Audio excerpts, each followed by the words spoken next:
I, 32 male, have been married to my wife, 31 female, for 5 years now. Her name, for the sake of this, will be Marie. She works in a law firm as a paralegal, and I work as a researcher in a scientific field. We're young people, and we're very career-focused at this point in our lives. So we decided that we didn't need to worry about children yet, and we also decided that it was a good idea to make certain sacrifices at this point, if they were going to have a significant effect on our careers. That's why when Marie would tell me that she needed to stay late at work for some project or another, I wouldn't oppose it in any way. We both came from relatively bad backgrounds, so we wanted to make it out for good. I don't think anyone can blame us for that. I've never had a reason to suspect Marie of cheating. Maybe I just wasn't vigilant enough, or maybe she hid it that well. However, I felt like I had the person who was meant to be my soulmate and that I could trust them entirely. Looking back, I realized how much of a mistake that was. There's nothing wrong with trusting people, but I don't think you should ever trust someone as much as I did. My whole life went to crap when I received a call from a number that I didn't have stored. It was one of those late nights when Marie was helping work on a case. When I picked up the phone, the person on the other end said that her name was Isabel. She said my name to confirm that she was speaking to the right person, and I told her that she was. There was a very awkward pause, and I could tell that she was struggling to say whatever it was that she had called for. I had to prompt her before we spoke. She asked me if I'd be able to meet her somewhere to talk, and I told her that wasn't going to be possible because I didn't know who she was or why she was calling me. She told me that it was important and that it had to do with Marie.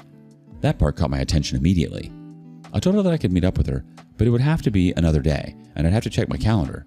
She said that was fine. After I hung up, the anxiety started to tear at me. It was just a little past 8 p.m., and I realized that I was going to end up killing myself with worry if I was forced to wait until later in the week to figure out what it was that she wanted to tell me. So I called her back and let her know that I'd be able to meet that night. We decided to meet at a McDonald's in the city center, which wasn't that far off from either of us. I got there before her and decided to order something to eat. She came about 5 minutes later. The first thing I noticed was that she was a much older lady, maybe as much as 30 years older than me. The only thing was that she looked like she took very good care of herself. I remember wondering what a middle-aged woman would have to say about Marie. When she sat down, she introduced herself with her full name. I recognized her last name as Marie's boss's last name. At that point, I started to have a bad feeling about what was going on. We went through some very basic small talk when I offered her fries, and a bit surprisingly, she had a few. At that point, I just needed to know what was going on, so I prompted her to let me know what was going on. She told me who her husband was, confirming that it was Marie's boss. He asked me where Marie was at the time, and I told her that she was working late and that she had been working late recently. She told me that her husband had been working late recently too. I shrugged off that because I know that already. That was when she dropped the bomb that the two of them were sleeping together. I remember shaking my head at her because my mind rejected the idea that Marie would be cheating on me. That was how little I saw her cheating on me as a possibility. I told her that wasn't possible, but she told me that it was. She said it wasn't the first time that her husband had cheated on her, and the last time. He had promised it would be the absolute last time that he was ever going to step out on their marriage.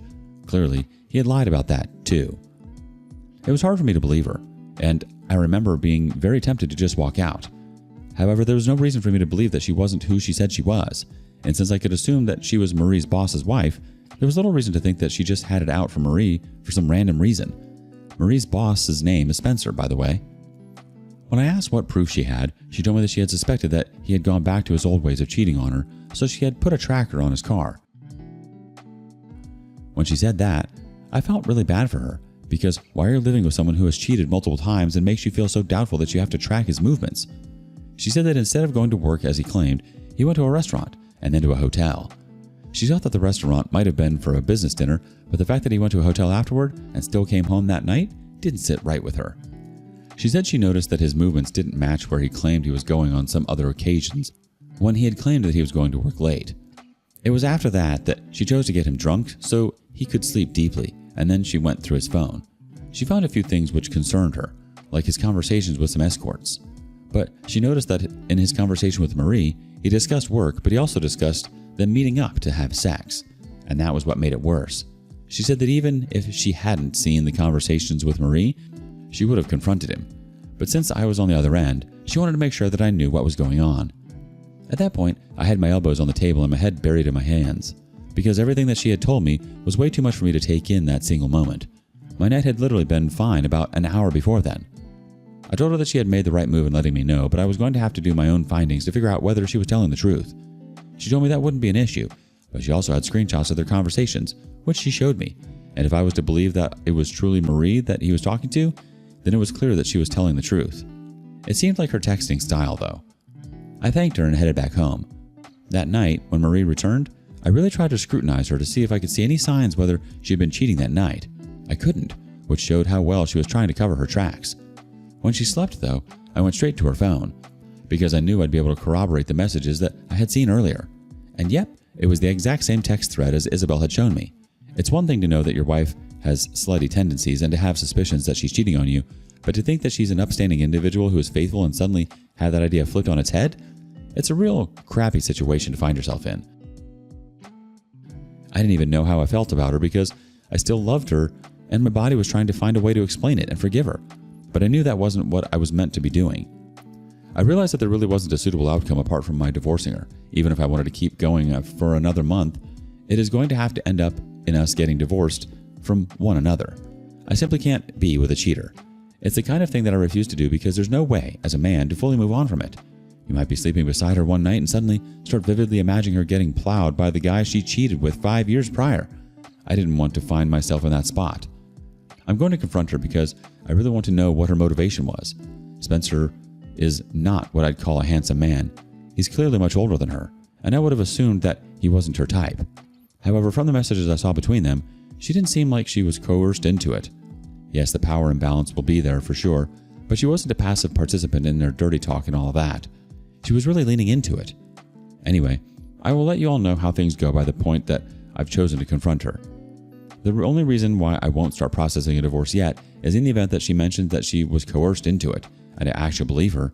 However, even if she says that, there's no reason why she wouldn't have told me so that we could figure out how to handle it together.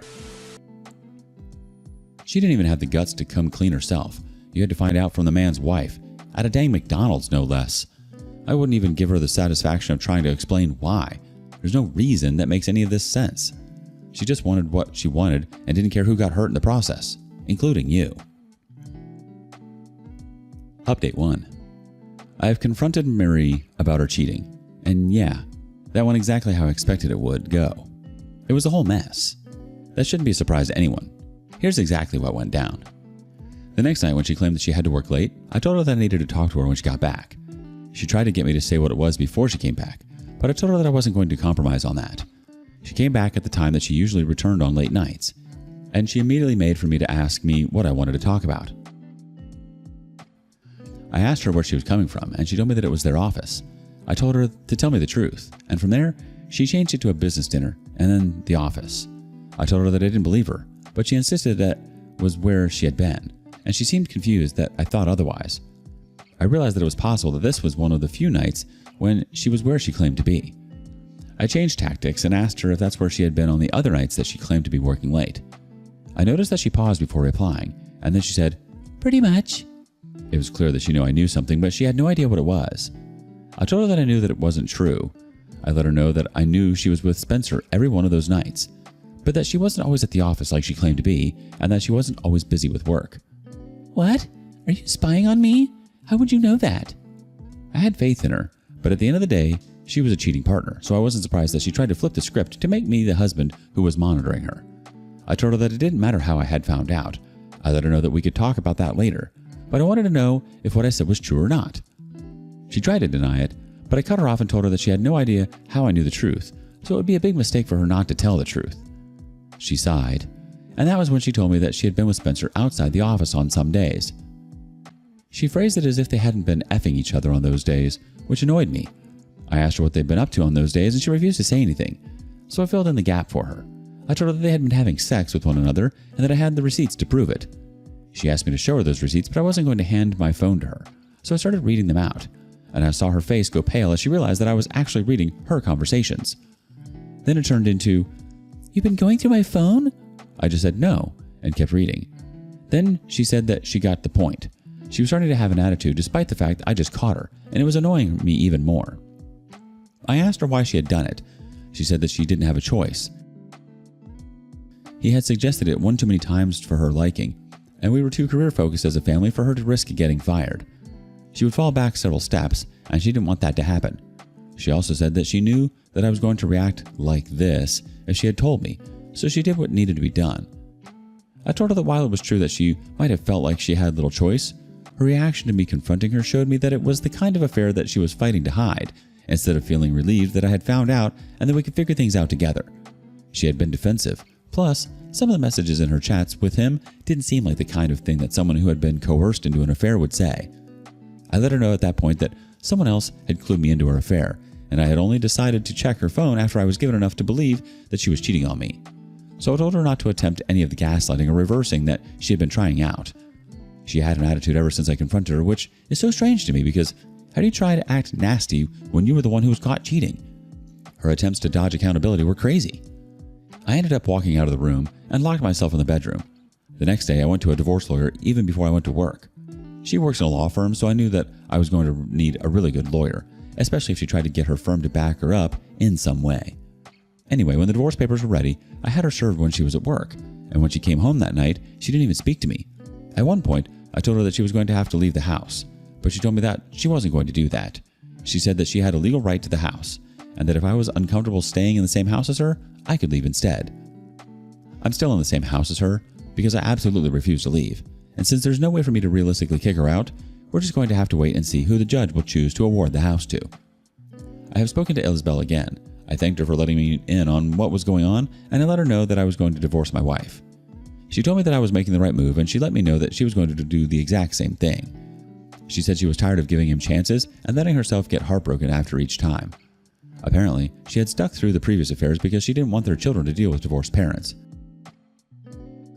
However, at this point, they were all old enough and she was prioritizing her own happiness. I love that for her. I should be back to let you all know how the divorce plays out once that's done. Update 2.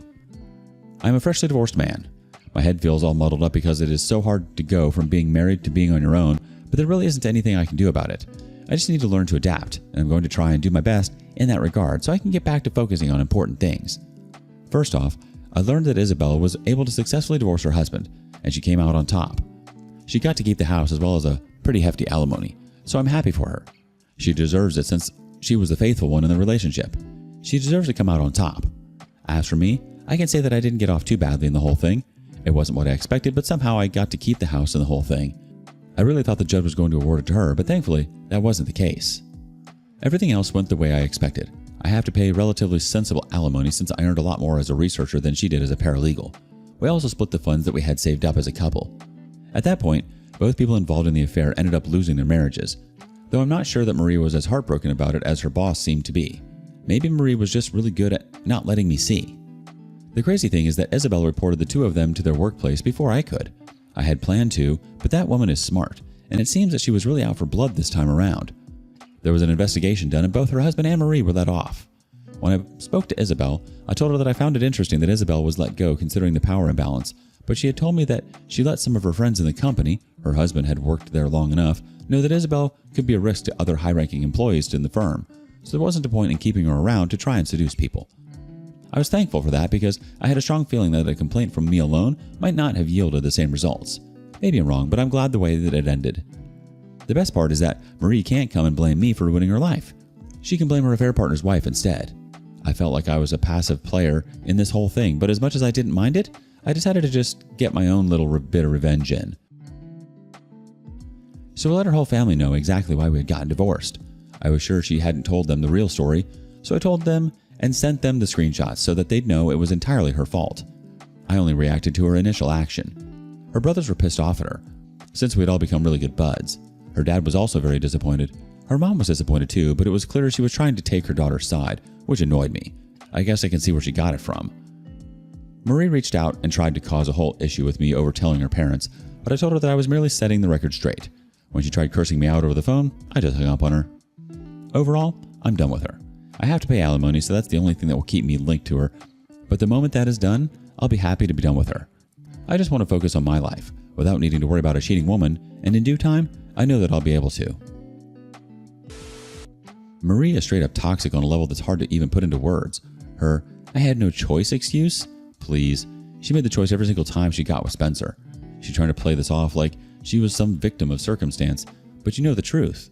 She's manipulative, cowardly, and full aware of the destruction she was causing. And honestly, telling her family the truth? Genius move. She spent years hiding her real self, and now everyone sees her exactly as she is. A liar who thought she could cheat her way through life and come out unscathed. That's all on her. You didn't ruin her life. She did that herself. Share your thoughts with us in the comments below. And thank you for joining us today on Our Space. Be sure to like and subscribe and hit the notification bell so you don't miss out on our next video. See you next time.